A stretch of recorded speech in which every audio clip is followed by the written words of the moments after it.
এতিয়া আমি মাতিম অনুষ্ঠানৰ বাবে তেওঁক সকলোৱে চিনি পায়, আপোনালোকে সকলোৱে চিনাকি, খুব ভাল পায়, মৰম কৰে, এজন চিনাকি আৰ্টিষ্ট অসমৰ। ক'ত আছেনে ইয়াত নে ওলাই গ'ল ক'ৰবাত?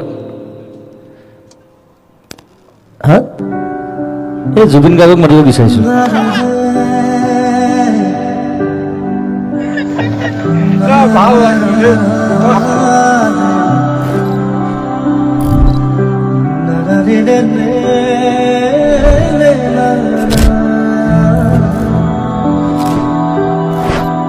Na